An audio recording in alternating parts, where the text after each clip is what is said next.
حامدا ومصليا أما بعد أعوذ بالله من الشيطان الرجيم وإنك لعلى خلق عظيم সংক্ষিপ্ত হামদোসানার পর আজকের মহৎ অনুষ্ঠানে উপস্থিত সম্মানিত সভাপতি, আমার সামনে উপস্থিত দেশের বিভিন্ন অঞ্চল থেকে আগত এক ঝাঁক তরুণ মেধাবী ছাত্র ভাই ও বন্ধুগণ, অভিভাবকবৃন্দ, সবাইকে আমার অন্তরস্থল থেকে আন্তরিক শুভেচ্ছা জানিয়ে আমি আমার নির্ধারিত বিষয় শুরু করছি।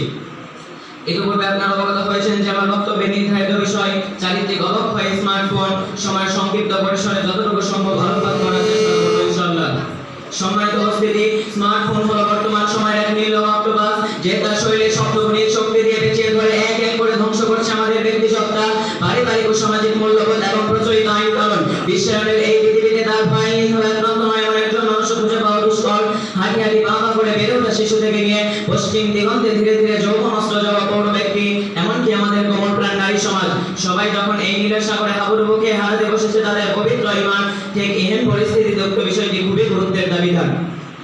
সম্মানিত হাজিরিন, সম্প্রতি বিশ্ব স্বাস্থ্য সংস্থা স্মার্টফোন ও গেম আসক্তিকে মানসিক রোগের তালিকায় অন্তর্ভুক্ত করেছে। ভিডিও গেম ও ভার্চুয়াল জগতের প্রভাবে সামাজিক বিচ্ছিন্নতার কারণে এক অসুস্থ প্রজন্ম গড়ে উঠছে। এই দায়ভার আধুনিক প্রযুক্তি ও মোবাইল ফোনের।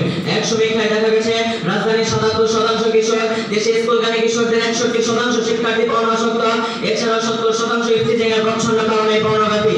এই ছবির বিষাক্ত ছোঁয়ায় ঈমান ও হৃদয়ের পবিত্র ধারণ যুবকদের অধঃপতনের দায়ভার যে অধিকাংশই মোবাইল ফোনের উপর তা বলার অপেক্ষা রাখে না।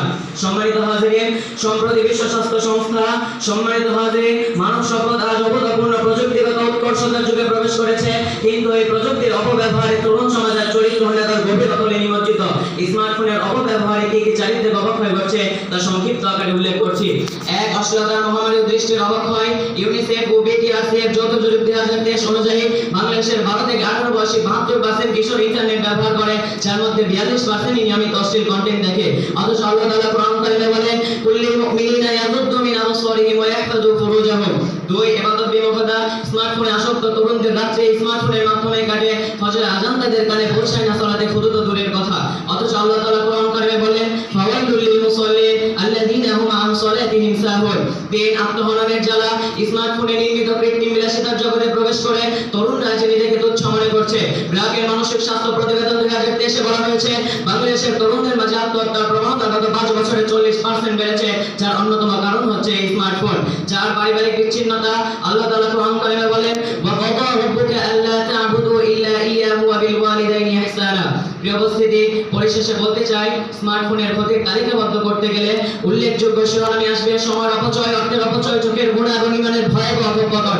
এছাড়াও এর মাধ্যমে কত ঘর সংসার টুকরো টুকরো হয়েছে, কত মা বাবা হারিয়েছেন তাদের সন্তান, কত সন্তান হারিয়েছে তাদের ভবিষ্যৎ, সেই ফিরিস্তি শেষ হবার নয়। তাই তো গভীর ভাষায় বলে শেষ করতে চাই, প্রযুক্তি হোক আশীর্বাদ, বয়ে আনুক কল্যাণ, চরিত্র হোক পবিত্র, থাকুক সদয় অম্লান।